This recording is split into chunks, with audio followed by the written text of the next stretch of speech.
జై శ్రీరామ్ భగవద్గీత మొదటి అధ్యాయము అర్జున విషాదయోగము 13వ శ్లోకము.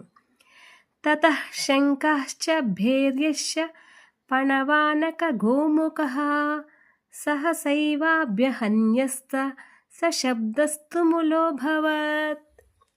భీష్మాచార్యుల వారు సింహనాదం చేసి శంఖధ్వని చేయగానే మరుక్షణమునందే శంఖములు, నగారాలు, తప్పెటలు, మృదంగములు, గోముఖ వాద్యములు మొదలుగున్నవి ఒక్కసారిగా మ్రోగినవి.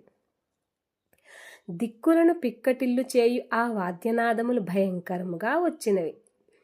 ఎప్పుడు భీష్మాచార్యుల వారు ఆ శంఖాన్ని పూరించారో వెంటనే అక్కడ వాతావరణం అంతా ఉత్సాహంగా మారిపోయిందట. యుద్ధం చేయడానికి సిద్ధంగా ఉన్న సైన్యం అంతా కూడా గొప్ప గొప్ప వాయిద్యములు ఉత్సాహానికి చిహ్నములుగా మ్రోగించారట. ఆ వాయిద్యముల నుండి వచ్చిన శబ్దం ఆకాశం నుండి కూడా ప్రతిబింబించిందంట. అంటే ఈ సైన్యాన్నంతటినీ కూడా ఉత్సాహపరిచింది ఎవరో గమనించండి.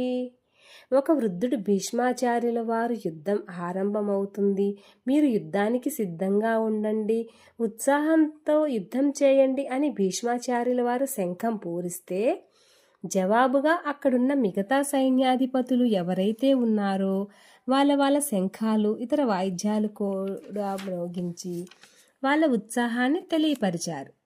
అది వృద్ధులు చేయాల్సిన పని.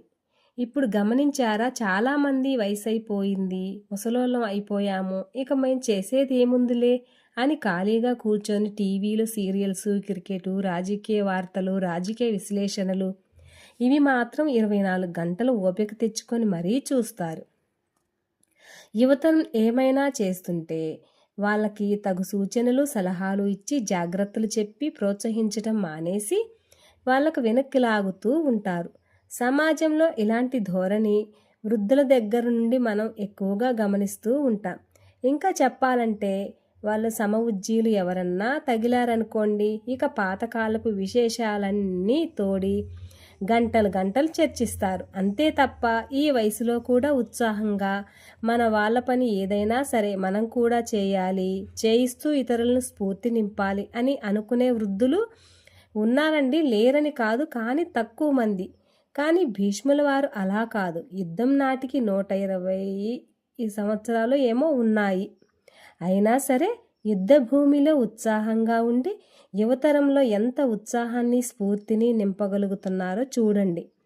ఈ శ్లోకాన్ని స్ఫూర్తిగా తీసుకొని పెద్దవారు స్వచ్ఛందంగా బయటకు వచ్చి హిందూ ధర్మం కోసం పోరాడాలి. అలా పోరాడుతూ ఉన్న యువతలో స్ఫూర్తిని నింపాలి. భీష్మాచార్యుల వారి నుండి వృద్ధులు నేర్చుకునే నీతి ఇదే. ఈ శ్లోకం నుంచి వారు నేర్చుకునే నీతి ఇదే. జై శ్రీరామ్. కృష్ణార్పణం.